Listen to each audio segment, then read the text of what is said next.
Electric field lines के बारे में थोड़ी सी बात कर लेते हैं। इलेक्ट्रिक फील्ड की लाइन पॉजिटिव की वजह से आपने बना ली, नेगेटिव की वजह से आपने बना ली। अगर मैं बात करूं कि मेरे पास एक प्लेट है और इस प्लेट के ऊपर पॉजिटिव चार्ज है, तो इसके अंदर से इलेक्ट्रिक फील्ड लाइंस कैसी होंगी? तो आपने कहा sir electric field line surface के परपेंडिकुलर होती हैं, तो यहां से गई इधर, यहां से गई इधर, यहां से गई ऐसे, यहां से गई ऐसे, और पॉजिटिव चार्ज की वजह से आउटवर्ड रहती है। ऐसे रहेंगी आपकी इलेक्ट्रिक फील्ड लाइंस। ऐसे यहां पे रहेंगी इधर, यहां पे रहेंगी इधर, ऐसा आप समझ सकते हैं। तो अगर कोई शीट ऑफ चार्ज है जिसमें इधर पे चार्ज है पूरा, तो दोनों तरफ उसमें इलेक्ट्रिक फील्ड इस तरीके से अकेली शीट की वजह से रहता है। चलो एक बात और बताओ, अगर मेरे पास एक पॉजिटिव चार्ज है और एक नेगेटिव चार्ज है, तो इनकी इलेक्ट्रिक फील्ड लाइंस का डायग्राम कैसे बनेगा? इलेक्ट्रिक फील्ड लाइंस, एक पॉजिटिव चार्ज प्लस क्यू और एक माइनस क्यू। तो आपको पता है पॉजिटिव से लाइंस निकलती हैं और नेगेटिव पे जाके टर्मिनेट होती हैं। जैसे तो पॉजिटिव से जाना है, नेगेटिव पे पहुंचना है, तो पॉजिटिव से जाएंगी और नेगेटिव पे सीधा। दूसरी लाइन इससे परपेंडिकुलर निकलेगी और ऐसे घूम के वापस से परपेंडिकुलर, एंट्री भी परपेंडिकुलरली होगी, एग्जिट भी परपेंडिकुलर, तो कुछ ऐसे। तीसरी लाइन परपेंडिकुलर निकलेगी, थोड़ा बेंड करेगी और वापस से परपेंडिकुलर एंट्री मार देगी। कुछ लाइंस यहां से परपेंडिकुलर जाएंगी और घूम के वापस ऐसे आ जाएंगी। ऐसे ही नीचे की तरफ भी आपको लाइंस दिखेंगी कुछ ऐसे, आपस में कोई लाइन कट नहीं करेगी, कुछ लाइन थोड़ा सा ऐसे दिखा देंगे आप। बस याद रखें कोई भी लाइन जो निकलेगी वो 90 डिग्री पे ही निकलेगी, और कोई भी लाइन अगर एंट्री करेगी तो वो भी 90 डिग्री पे ही एंट्री करेगी। ये पॉजिटिव और नेगेटिव चार्ज अगर होगा तो इस तरीके का डायग्राम आपको दिखेगा। अब यहाँ पे एक बात नोटिस करने वाली है, जितनी इलेक्ट्रिक फील्ड लाइंस आपने पॉजिटिव से निकाली है उतनी ही इलेक्ट्रिक फील्ड लाइंस नेगेटिव पे आपने वापस से पहुंचा दी। इसका क्या मतलब है?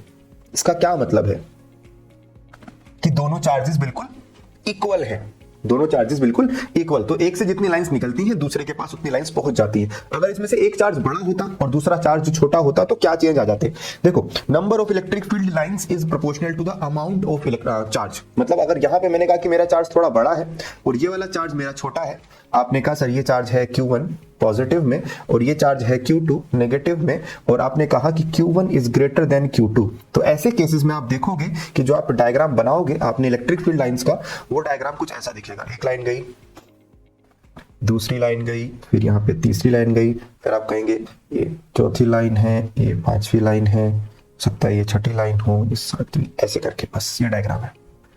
तो इसमें आप क्या नोटिस कर पा रहे हैं कि Q1 से ज्यादा लाइंस निकली हैं बट Q2 पे ज्यादा पहुंच नहीं पाई क्योंकि इसका इलेक्ट्रिक फील्ड ज्यादा स्ट्रांग है, तो इसकी इलेक्ट्रिक फील्ड लाइन ज्यादा है मतलब, और इसकी इलेक्ट्रिक फील्ड लाइंस कंपैरेटिवली कम है। अगर इक्वल होगा तो बराबर बराबर, और इक्वल नहीं होगा तो जिसका इलेक्ट्रिक फील्ड मतलब चार्ज ज्यादा है उसकी लाइन ज्यादा, जिसका चार्ज कम है उसकी लाइन कम। इतनी सी बात है, ठीक है जी, बना लो इसको सभी लोग। अगर मैं यहाँ पे दोनों पॉजिटिव चार्ज ले लेता तो डायग्राम कैसा बनता? दोनों पॉजिटिव चार्ज ले लो, दोनों पॉजिटिव है तो क्या होगा? ये भी पॉजिटिव चार्ज और ये भी पॉजिटिव चार्ज। तो आपको पता है जब दो पॉजिटिव चार्ज है तो दोनों के अंदर से ही इलेक्ट्रिक फील्ड लाइंस निकलेंगी।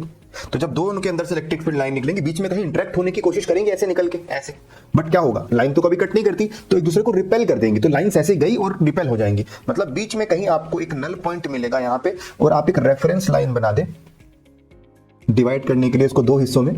यहाँ पे रेफरेंस लाइन मैंने बना दी, और जब आप लाइंस बनाने चलोगे अब तो आप देखोगे कि ऐसे लाइंस दिख रही हैं आपको, कुछ ऐसे लाइंस दिखेंगे, यहां से लाइंस ऐसे हो जाएंगी। मतलब एक पॉजिटिव चार्ज दूसरे पॉजिटिव चार्ज की इलेक्ट्रिक फील्ड लाइंस को रिपेल कर देगा, कुछ इस तरीके से। समझ पा रहे हो सब लोग? और क्योंकि दोनों पॉजिटिव हैं तो दोनों के बीच में पक्का एक ऐसा पॉइंट मिलेगा जहां पे इलेक्ट्रिक फील्ड कितना होगा? जीरो, अंडा, नल, कुछ नहीं मिलेगा यहां पे आपको। अगर यहां पे नेगेटिव चार्ज होता तो किस चीज पे फर्क पड़ता? इस डायग्राम की शेप पे कोई फर्क पड़ता? Yes sir, no sir? इस डायग्राम की शेप पे कोई फर्क पड़ता? हाँ, सिर्फ जो एरोज बने हैं ना, हाँ ये एरोज उल्टे हो जाते हैं, बाकी शेप पे कोई फर्क नहीं पड़ता। अगर नेगेटिव चार्ज होता तो सारी लाइंस आती हुई दिखती है आपको दोनों के लिए, बट शेप ऐसा ही रहता। तो इफ यू वांट तो आप वो भी बना सकते हो। चलो एक क्वेश्चन करो, यहाँ पे एक चार्ज है, यहाँ पे एक चार्ज है, ये है Q1, ये है Q2, ऐसा डायग्राम बना है। आपको बताना है Q1 बाई Q2 का value. Find Q1 by Q2। Q1 by Q2 सबका 2 आ रहा है, तो कैसे करा आपने? आप एक बार बताओ मुझे कैसे किया, सोचा क्या? सर जिस चार्ज की वैल्यू ज्यादा है number of electric field line ज्यादा निकलेंगी उसमें से, तो इसमें से 10 लाइनें निकलती हुई नजर आ रही है ना, टोटल 10 है, और यहाँ पे 5 मुझे पहुंचते हुए नजर आ रही है, तो ये डबल है। बट एक चीज मिस कर गए आप कि इनमें से Q1 पॉजिटिव है और Q2 नेगेटिव है, तो यहाँ पे आप लिखेंगे, ऊपर लिखेंगे +10, 10 लाइन निकल रही है, और इसमें -5 क्योंकि 5 पहुंच रही हैं, आंसर आएगा -2। तो Q1/Q2 का रेशियो 2 नहीं -2 है। समझ गए क्या? रुको रुको रुको रुको, देख लिया पूरा वीडियो? सब समझ आया? नहीं आया तो कमेंट्स में लिखो कि नहीं समझ आया, और क्या समझ नहीं आया वो बताओ। और अगर समझ में आ गया है तो भी कमेंट्स में लिखो। क्या लिखना है? थैंक यू सर, समझ आ गया है, ताकि मैं अगली वीडियो जल्दी से जल्दी डालूँ। ओके, चलो फिर मिलते हैं। Bye bye, take care.